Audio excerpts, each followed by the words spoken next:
Hello everyone, Riley here, and I'm playing this over-the-top game. Already signed in, because I don't need you seeing anything in case something. Yeah, let's go. Start. You awake on a cold November morning after 5 hours of sleep to face yet another day of misery on the Western Front. You rub your eyes, stretch, and then put on your boots. A quick glance around your cramped dugouts tells you that most of your companions have already wakened and are in the process of shaving and brushing their teeth. "Good morning," shouts one of your colleagues. "Morning," you reply, stifling a yawn. "What's the weather like outside?" "Oh, cold, cloudy, muddy, desolate, the usual."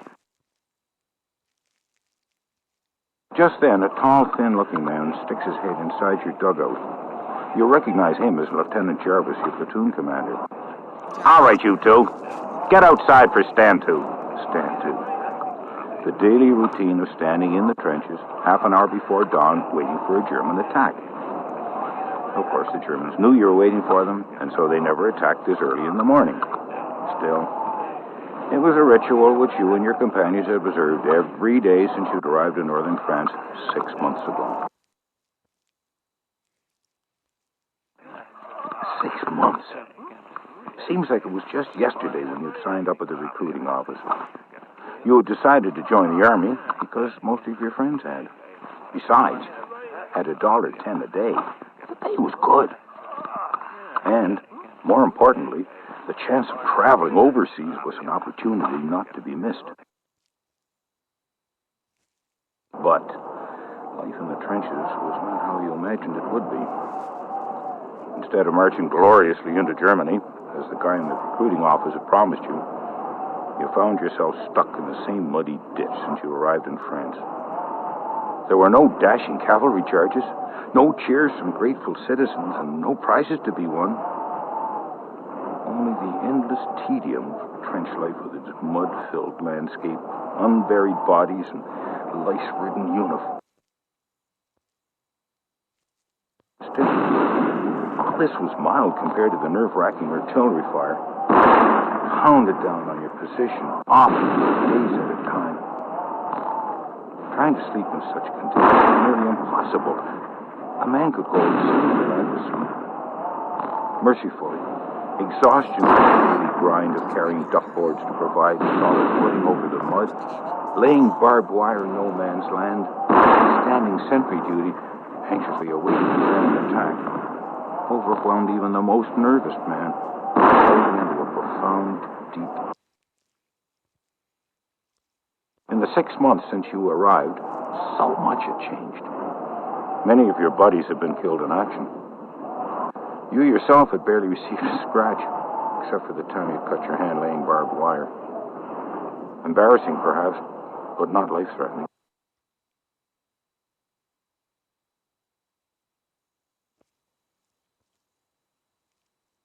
These thoughts occupy your mind as you wrap each leg with your threadbare puttees.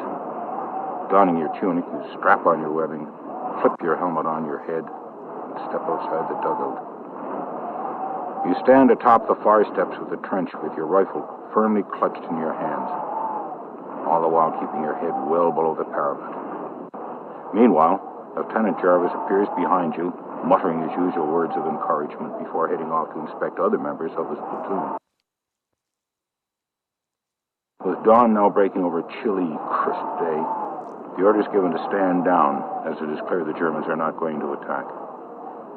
The order is received with a combination of relief and enthusiasm, for now everyone can concentrate on the most important aspect of the day, breakfast. Sitting beside a small fire, you unwrap half a dozen hard biscuits and open a can of Tippler's plum and apple jam, which tastes nothing like plum and apple at all. The fresh cup of tea, along with the morning's rum ration, are also welcome warmth on such a bleak morning. The men around you gossip about news from home. Some of them offer their views on the war and its duration, while others content themselves reading a 2-month-old paper. Soon after, the order is given to stand for inspection. You stand in line with the other men of your platoon and are given a quick look over by the platoon commander and a few other officers. After this, your platoon sergeant, A large, red-faced, mustachioed man by the name of Wilkes addresses you in a loud, authoritative voice. All right, lads. Another beautiful day in sunny France and lots of work to be done. The men groan at the inevitable chores they know await them. I'll need half of you on work detail while the other half does sentry duty. I'll also need a couple of men to go to the rear trenches and bring forward some communication wire. Are there any volunteers?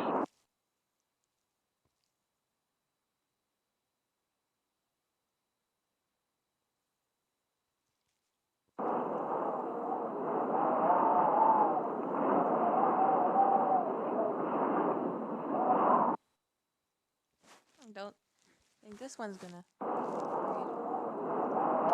follow the other men of your platoon to a forward observation post where a large number of spades and shovels have been piled on the top of a large. Alright, me men, below Sergeant Wilkes. You know what to do. Fill the sacks with sand and then pile them up along the trench wall.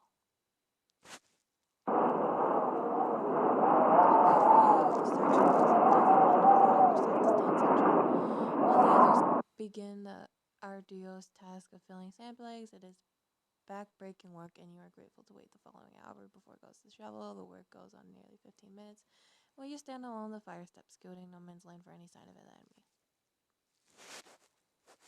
Cautiously peering over the parapet, you notice a tin of tobacco half buried in the mud, just beyond arm's reach. Let's leave the tin. You are tempted to reach over and grab the tin while no one is looking. However, you also remember what happened to those soldiers who had tried to grab souvenirs from no man's land. A bullet in the head from German sniper is what you usually gotten dead. No sooner do you dismiss the idea, you hear the distinctive sound of an enemy shell flying overhead. The shells land somewhere off to your right and explosives blast at dirt. In seconds, more shells begin to land in front and in back of you, causing the earth to shudder and quake. You then realize that you are in artillery bombardment. With no place to take cover, already all of the men in your platoon have dropped their shovels and headed back to their dugouts. You decide to do the same. Within seconds, you are safely inside the bombardment ranging overhead. Okay, well, I'm just gonna stop this video here, and yeah, enjoy the series I'm making of this. It won't be long, so see you in the next video.